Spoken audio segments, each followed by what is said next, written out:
Today, I want to talk about 5 underrated blessings in life. A lot of times we underrate a lot of privileges and we don't see that these are blessings. Number 1 on my list is, hey everyone, welcome to another episode of Centered, where we talk about things that help us stay grounded, balanced in our everyday lives. I'm JMN, and the word of the day is peace. This year, 2026, hold on to your peace, guide your peace, protect your peace. Stay in the room that gives you peace. Walk away from the rooms that does not give you peace. This year we are guiding our peace. Today I want to talk about 5 underrated blessings in life. A lot of times we underrate a lot of privileges and we don't see that these are blessings. Number 1 on my list is genuine friendship. If you're blessed with true friendship in a world full of fake love, cherish them. Friends who support you, friends who sees you, friends who mention your name in room full of opportunities. That is big. So cherish your friends, respect them, obviously, and, hold them close. Number 2 on my list is peace. Peace is rare. It is rare. Moments when your mind is quiet and your heart is not racing, when the peace of God that passes all human understanding dwells in your being, that is a blessing in this world full of chaos. So if you have peace, my brother, my sister, my uncle, friend, protect your peace. Number 3 on my list is true love. True love lifts you. True love does not drain you. So if you have love and you are drained all the time, think again if that is love. True love does not play games. It encourages, whether it comes from family or friends or spouse. True love nurtures. So if you have true love in your life, it's a blessing. Protect it. Now, I'm not talking about love from spouse only. I'm talking about love generally. It could be from your friends. It could be from your family. It could be from spouse. It could be from anywhere. Anyone that shows you true love. It's a blessing. Hold on to them and protect that true love. Number 4 on my list is a roof over your head and food. You have a meal. You have a home. You have comfort. You have safety. You have provision. Many don't have it. It's a privilege. So instead of complaining about how the food is not as good or how the house you are staying right now, maybe is a studio or it's a 1-bedroom apartment or it's not a mansion. Instead of complaining, be grateful. Be grateful. Having a roof over your head, having food to eat is a blessing. Number 5 is the ability to say no. This is huge because the power to say no is freedom. You can say no to opportunities, even when this opportunity will serve you, but you have the ability to say no because it comes with disrespect. That is freedom. Opportunities that no longer serve you, opportunities that drains your energy. Many people are stuck in places and situations just because they can't say no. Just because if they say no, how are they going to survive? But if you have the privilege, if you have the power, and if you have the freedom to say no to opportunity that does not serve you, that does not nurture you, it's a blessing. So hold on to it. Protect it this year. I hope you realize the blessings that you have in your life. You realize the things that you take for granted and you are grateful for them. Disrespect begins where boundaries are missing, and what you tolerate teaches people how to treat you. Believe in yourself, believe in your vision, believe in your dreams, believe in God. Don't stop believing. Hey everyone, welcome to another episode of Centered, where we talk about the things that help us stay grounded, balanced in our everyday lives. I'm JMN, and today I want to talk about 7 things you don't need in 2026. But before I go there, the word of the day is believe. Believe in yourself, believe in your vision, believe in your dreams, believe in God. Don't stop believing. So 7 things we don't need in 2026. Number 1 is the fear of starting all over. You don't need to be afraid to start all over or to start small. Most time the fear is not even failure. The fear is what people will say. In 2026, let people who are still figuring out their own lives, let them talk. You will get up and do it again until you get it right. If you fail 100 times, you will start over 101 times. Number 2 is discouragement. Discouragement comes from when you expect someone to support you and they don't. You expect support and you don't receive it. This year, you are not discouraged by what people say or by the no's. You will apply for that job again.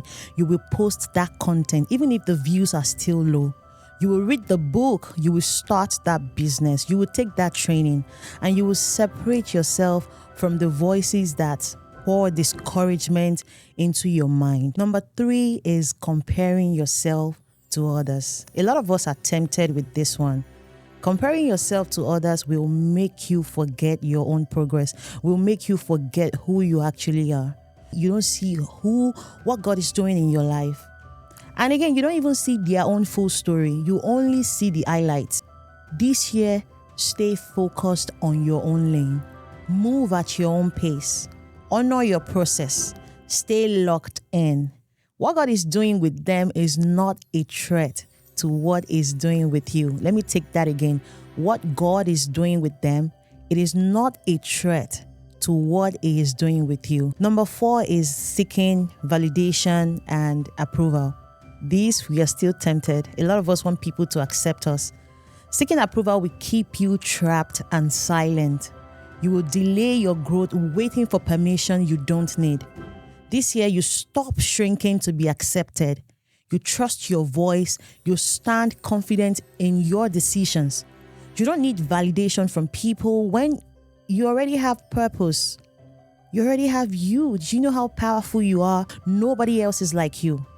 You are you, and that is your power, and you need to own it. Number 5 is disrespect. Disrespect begins where boundaries are missing, and what you tolerate teaches people how to treat you. So this year, you deserve respect. So address it and walk away when it is necessary. Protecting your peace is not pride. Fill your space with the right people. It is wisdom. It is not pride. Procrastination. A lot of us do this, I included. And we don't know that clarity comes through actions, not delay. Not when you say, I'll do it tomorrow, I'll do it next tomorrow. So this year, stop postponing, stop procrastinating. What you already know how to do, do it. Take the first step. Even if it's not perfect, even if it's imperfect, move. And then momentum will follow. Number 7, the final one, is self-reliance. Being self-reliant is good, very good, but you don't have to do it alone. God sees your part, even when you can't. So this year, trust God. Trust Him. Move in faith, not in fear. Let God's strength carry what your strength cannot. Let His strength carry you through. So stay close to God. Hold on to God. Where I'm from, we will say this in Yoruba. Di Oluwamu. So hold on to God. GMN, start putting $1,000 aside. If you don't know why you're going to put $1,000 aside, guess what? The first time you'll need to take out 1,000, that 1,000 that you're putting aside will be the first thing you're going to stop. Yes. So it's important for you to have an emotional connection to why you want to set your finances straight this year. So that is one of the things. So right, so part of your exercise, and it's going to be an exercise, everyone, take a pen and paper, write it out and say, This is my why to achieve my financial stability, financial freedom this year. So that is the first thing you do. That will remind you, because the getting is going to get tough.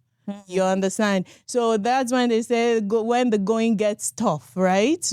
And you have to remind yourself back to, why am I doing this? Instead of buying that coffee and you tell yourself that I don't need to buy that coffee today because I'm saving towards something, because of my purpose. So it's very important to start with your emotional connection to your reason for wanting to have that to set your finances straight. The next thing you want to do is to write it out. Okay. And that is your moment of truth. You know, one of the things that they say to us is that when you're going to your doctor, you cannot hide where it's hurting you. You have to be, and you need, the truth needs to start with yourself. Yeah. Which is that, where am I financially? And there are 5 stages of financial status that you can be. Okay. You can either be in financial crisis. And when we talk of financial crisis, that is when you need to borrow to meet your needs. Okay. Then financial instability, that is when you need 2 jobs or extra source of income to meet your needs. And then you have financial stability, where you have a job, a good job, relatively good job. It meets your needs, but you cannot afford to lose that job. And then you have financial independence, where you're able to meet your needs comfortably with your source of income.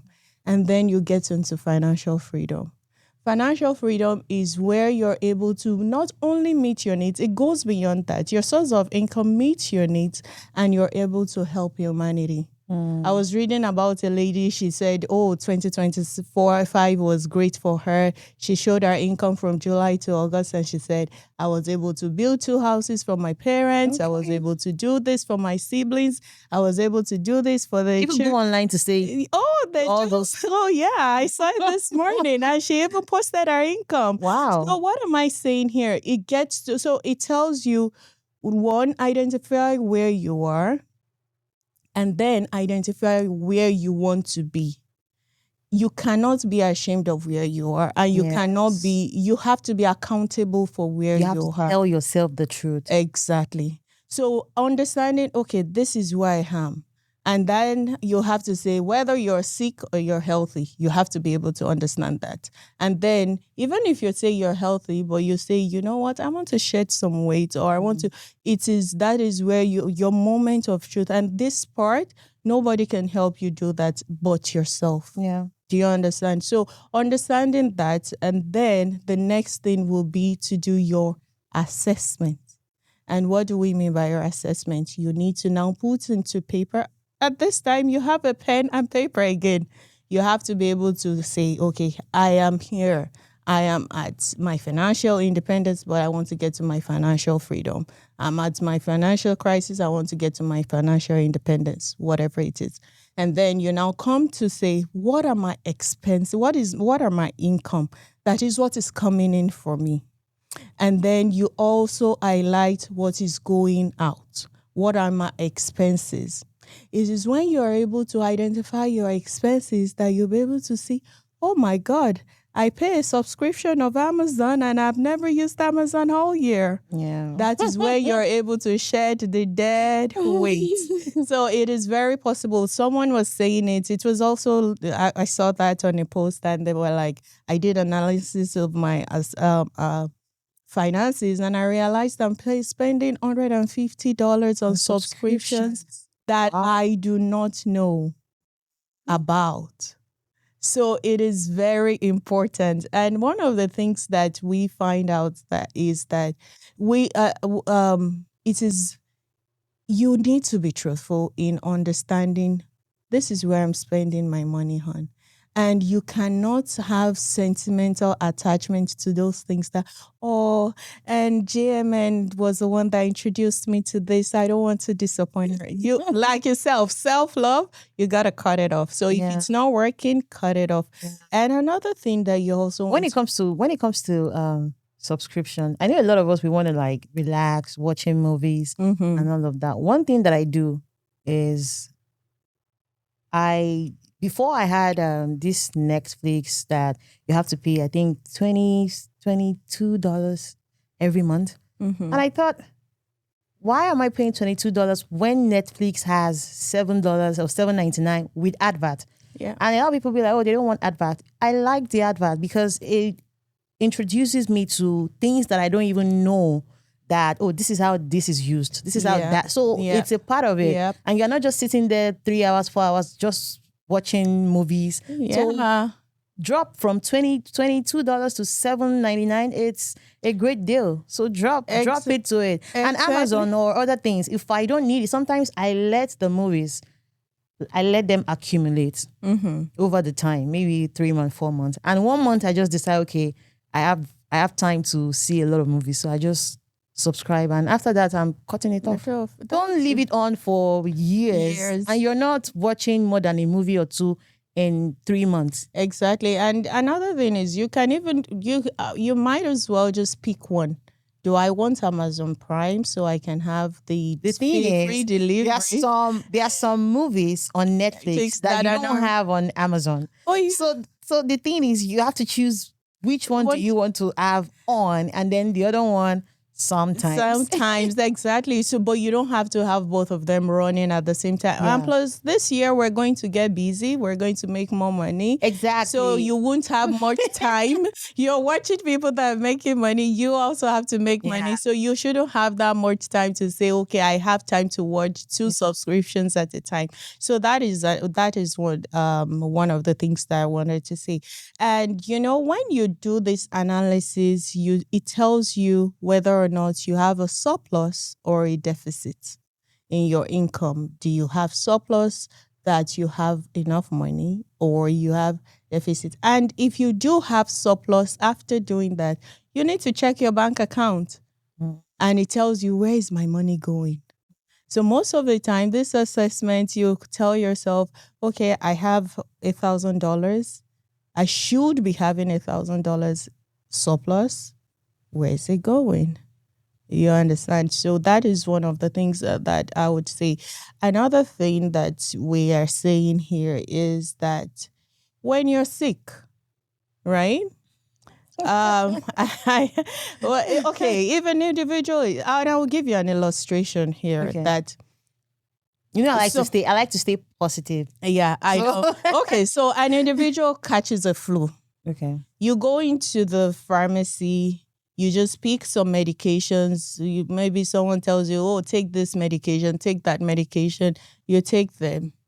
Or you go to a pharmacist to say, I'm having these symptoms. What would you recommend? They give you the recommendations. Which of the scenarios would give you a better outcome? Going to pick up the medications by yourself or going to the expert to recommend for you? It depends. I would say the experts will give you a better outcome. Okay. So, because you're going to someone that you might be saying you have a flu. What if you have a cold or you have a pneumonia? Okay, you're right. You understand? So it is very important that, and most of the time, some symptoms overlap, and it makes you feel like, oh, this is what I think I'm feeling, or this is what I think I need to treat, whereas this is what you actually need to treat. So it is also important for you to find yourself a financial advisor, a licensed expert to help you. So understanding that there is a problem, identifying the problem, giving your symptoms, okay? So say it as going to a doctor and saying, I feel this way, I feel that way, these are my symptoms, and then there will be diagnosis. Yeah. Okay, so it is the experts that can give you the proper diagnosis. And that, in that sense, you would have, if you're in deficit, you may need to pick up an extra job as a source of income. But one of the things that I would say when we take on an extra job as source of income is that we should have a goal for wanting to do that. You shouldn't have an extra job and still be in debt. You shouldn't have an extra job and still be in the same financial situation that you're in. So you want to do that. You want to make extra income in order for you to alleviate your current position, whether it is financial instability or financial crisis or even stability, that you want to make sure it propels you into the better part of it, which is either financial independence. And the truth of it is that for humanity's sakes, we want to be in the financial freedom state.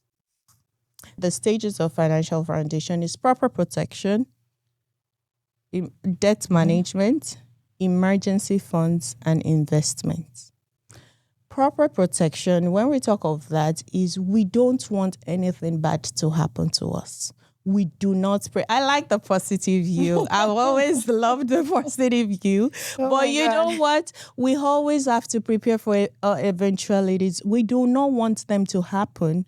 We do not want them to happen, but at the same time, we need to be prepared for them in case they happen. We do not pray for them nobody prays that. When we're talking of financial foundation, we're talking about proper protection. And I believe in our previous episode, we spent a lot of time on that. So click on the YouTube for more details on that, proper protection.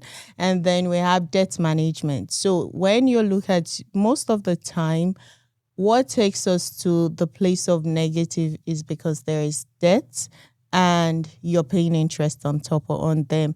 And when we're talking of debt management, you have to look at two types. There are two ways of dealing with debt management. Whether it's the snowballing, which is that you want to start with the least amount. And then when you even pay that, so let me give you an example of snowballing. I have 5 credit cards. One is $100, one is $200, and one is $300, $400, and $500. I start with the one with $100. I pay it off. I pay that off. What I'm supposed to be paying on that $100, I add it to what I'm paying for the $200. Okay, so the fact that I've paid off my $100 does not mean that $20 every month is gone. That $20 goes in addition to what I'm supposed to be paying to the $200. So I'm able to pay off the $200 off. The balance I'm supposed to be paying for the $100 and the $200, I put it into the $300 and I'm able to pay it off quicker. And then the accumulation of all the three go into the $400 and then go into the largest amount of money. That is the snowballing effect. And then we have the avalanche effect, which is you pay the one that has the highest interest rate. So if you have a credit card that is 25% interest rate, you want to pay off that one first. Okay, so when you pay that off, then you can go to the one with the 20%. You go to the one with 19%. And so on. So that is the other way to get to be able to manage debt. Then the next thing is you having emergency funds.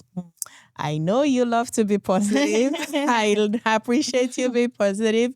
Like I said, nobody goes out there to say, "Hey, I'm looking for trouble," right? But sometimes things happen. I've seen people go to work and the morning they're just getting to their desk and they're saying, "Please pack your bags and leave." What happens? And so it is very important. So part of your goals for this year is that you want to be able to put aside 3 to 6 months of your income, of your expenses aside. You're gonna scare I people know, away. but you need to. But hold on, that is the eventual goal.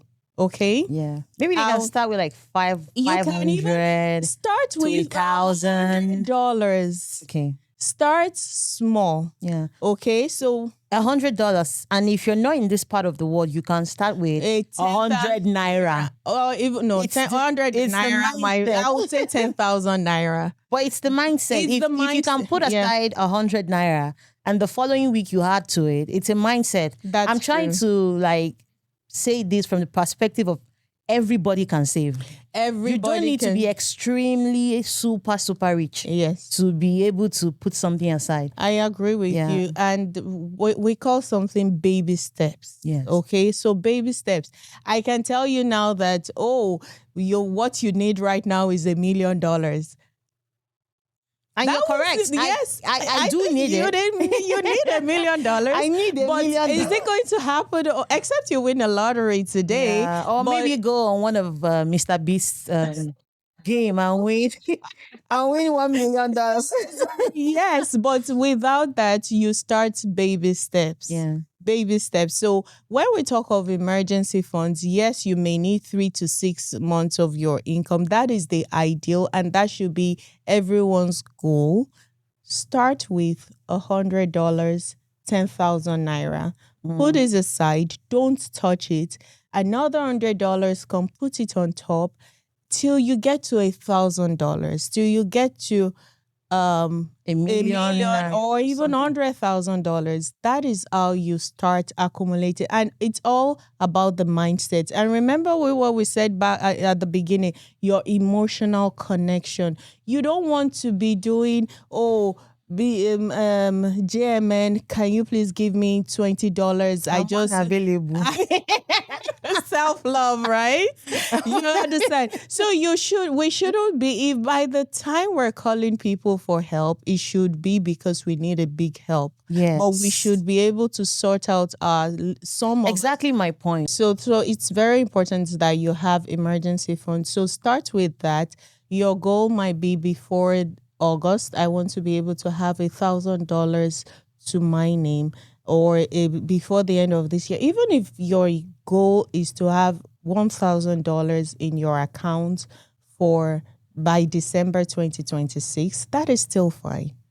It is better. You're not where you're supposed to be, but you're not where you used to be. So that is what it is. And then the next thing is investment. So that 1,000 or whatever you have accumulated, you need to be able to put it in. Either you put it in an high interest savings account that you have access to, or you put it in. For us here in Canada, we also have to understand our taxes. And wherever you are all over the world, you need to understand your taxes, because any ROI, any return of interest investments that comes to you, you may be taxed. So you want to always put your money in tax advantaged accounts. So tax interest accounts, like in Canada, we call it TFSA. I believe UK also has one, and in the US they call it Roth IRA account. So you want to make sure that you've put that first $1,000 there. And another caution here is that always check your limits. Yes. If you do not check your limits and you overzealously, you will be taxed. you will be taxed. So it's very important that you do that. And then we go into investments. Investments comes from self-love. I don't know. That was a good one. Self-love and self-devotion. One of the things we talk about, self-discipline. Self-discipline is, yes, sometimes self-discipline comes like a punishment, but when you come from a self-love, you come from not betraying yourself, but coming to say, I'm doing this for myself. And that links us back to that emotional connection that we talked about. And that is where you say that, you know what? Every month, I want to commit myself to be putting this amount of money aside. If you are able to do in the emergency fund or in the separate, you've put your emergency fund, so you've achieved your emergency funds, and you can suppose the way there's no clear cut of which one. I wanted to ask, what is the timeline for all of these things? Because it sounds like something someone would do for a whole year or something. So I would say to you, depending on how big you want to achieve, or in terms of what you want to achieve, and it's very important that you. Or can they happen simultaneously? You can do it simultaneously. One is going on, the other one you're working on it. So one of the things I want you to understand is affordability and sustainability. You understand? You can't be overzealous and say, oh, I need $1 million. I'll be putting aside. And I will not do any other thing. All my money. Your immune must complete. That's what will happen. If anything happens, if you want to change your tires from winter tires to all season, that is what you're going to go into. So you don't want to do that. So it is very important that you're being realistic with yourself. You want to do something affordable and sustainable. You understand? So in terms of which one, and I know audience might be asking, what do I do first, my emergency funds or my investment? You can do both hand in hand, but you want to prioritize your emergency funds because if anything were to happen, you don't want to go into your investment. So if you had to change your tires, like I said, you don't want to go into your investment. But someone might be thinking in their mind, what am I investing for? What am I saving for? Okay, I get the saving part because, I might need to change my tire suddenly. Mm-hmm. You're driving and your tire burst. What happened to Miss Positive?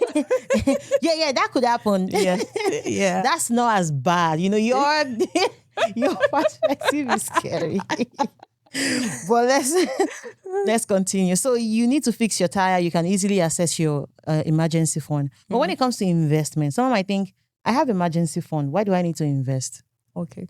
So one of the things to achieve when we talk of financial freedom, okay, or even financial independence is, and I believe I can't remember who said it particularly, but the person said it is when your money starts working for you while you sleep. That is when you've achieved financial independence as financial freedom. You cannot rely on yourself alone as your source of income. Your money also has to be a source of income for you. So your emergency fund is for the things you don't plan for. Then your investment is for it being a source of income to you. Yes. Do you understand? So you have to have that. And those are your emotional connections. And I like the way you asked that. Why am I saving? Because you don't want to be in a position that I'm the only one working. It's just you working. What about your money? Is your money working for you? So we need to come to that place. And you can even start as little as $50, as little as 500 naira or whatever part of the world you are. Just pick something small to start and do it every month. If you do it every month, 50 times 12 months, by the end of the year, you have $600 invested for you. And if you put them in high rates of return accounts, you will be able to have your return that sometimes could be as high as 12%, 15%. Some even go as high as 30%. Wow. And if you do that, and it is tax-free, all of the money belongs to you.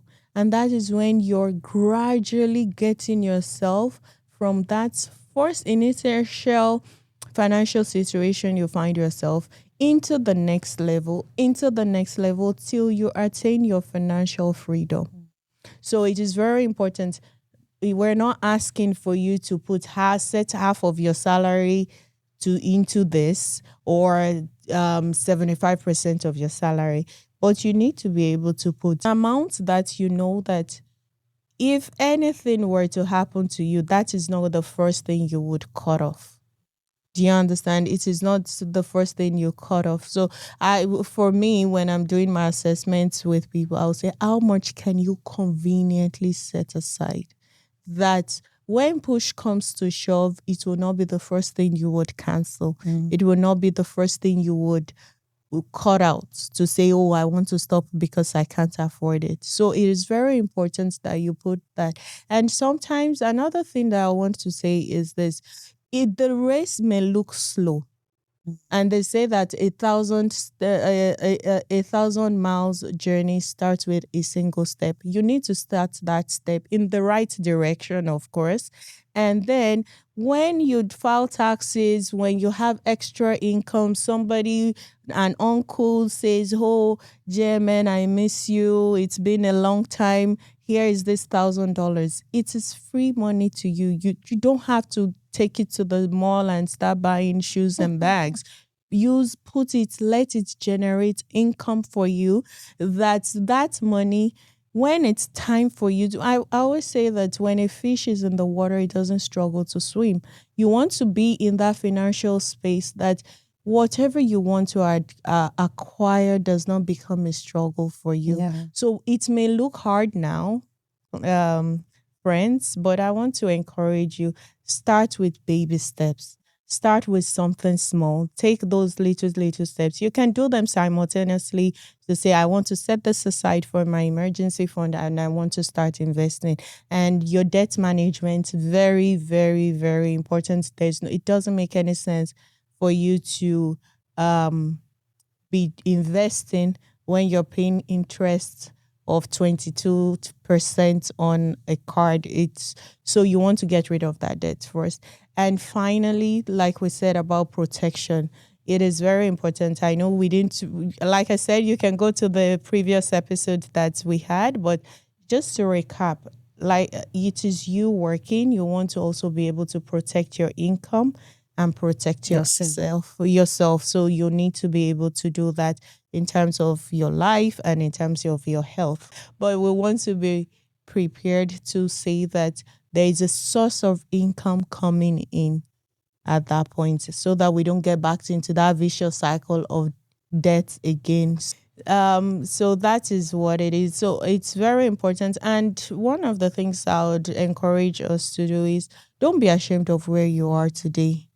Don't feel bad that, sometimes being ashamed. I was saying to someone that, when I look at this thing, I feel depressed. And the person was like, the fact that you identify that it's a problem about it has a problem, that is a challenge. That's a call for you to fix it. A lot of people struggle with that part. They cannot even accept that they need to change. They cannot see the need for a change. Exactly. So very important. And it's not where you are, it's about where you want to go. Yeah. And just take that right steps. And to recap, remember what we talked about, write your emotional connections to why you will need your financial set up very well for this year. 2 is to do your assessment, do your self-assessment. Where am I? Name it. Whether it's financial crisis, name it. Whether it's financial instability, financial stability, financial independence, or financial freedom, give it a name. And then look at yourself and say, where do I want to be by the end of this year? I want to leave financial crisis into financial independence. I want to leave financial independence into becoming financial free, which is financial freedom. And then you go to see an expert because they will be able to help you. And then do your analysis with your expenses, cut off those dead weights. And not you don't need everything. You do not need everything.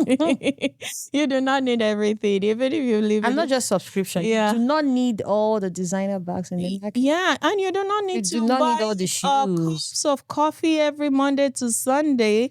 You can invest into a nice coffee making machine at home, which will be cheaper for you. So you do not need to spend that much. You do not need to go out every weekend. I've had someone call me and she was like, "Oh, I want to take my kids out this weekend. Would you?"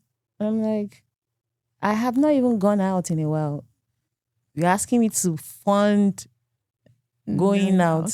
Like, who does that? Yeah. People have some courage, and you asking. Yeah. And part of self-love is knowing when to say no. It's okay to say no. And someone said it's that no is a complete sentence. Yes. And you will feel good. Don't betray yourself just because you want to appease the other person. Yes. So I know we're doing finances and psychology this time. Because if it's appropriate for the year. If you keep showing up for them in that manner, you're not doing any good to them. They don't realize that they need work. Exactly. So you need, as much as we always want people to tell us the truth, you need to tell yourself the truth Yeah. so that they can realize their own truth as well and be like, nah, Exactly. this is not Perhaps they're waiting for your truth. maybe. It's possible. And Yeah. they may be even thinking that, oh, maybe GMN will do this. And, but by the time they say, hey, she said no, then why am I stressing myself? And you find out that so it's very important. It's liberating now, actually, to be able to say no. Not that you say no to everything, like just because you want to say no or being vindictive to say no. But Well, I would like to have a very good reason. And I you would need ask to, yeah, myself, exactly, because even the Bible says, love your neighbor as yourself, not ever more than yourself. Exactly. So if you're asking me for something that I have not even done for myself in a while, like, what is going on? Exactly. So if I can do it for you, I should be able to do it for myself. Exactly. It will be nice to stay in your house and cook some food, order in if you want to. That's a part of it. That's So another yeah, thing. so So part of it, you have to, when it comes to your finances, you have to be truthful with yourself. Can I afford this? Can I do this without having to complain or without having to accumulate interest on it? But like we all said, like I said earlier, it is baby steps. You need to start with those baby steps. Be truthful with yourself. Have set boundaries, and your boundaries is your budget, of course. And start with baby steps. Start saving with having emergency funds, and then your investments. And your investments should be something, making sure that your money is working for you, making sure that you have something that's that when you're sleeping, your money is working for you. So your source of income is not just for yourself, but your investment is working for you. And another part that I will just mention, maybe we'll come back to that later in the future, is you're not just saving for immediate needs, but you're saving for retirement. You should be able to have come to a point of that financial freedom to say, this year I'm retiring. I can self-sustain myself financially. Not when you're like 33 or in 2026. But it's I mean, some people say retirement they want is to a retire state like of mind. 40. Exactly. So you should be able to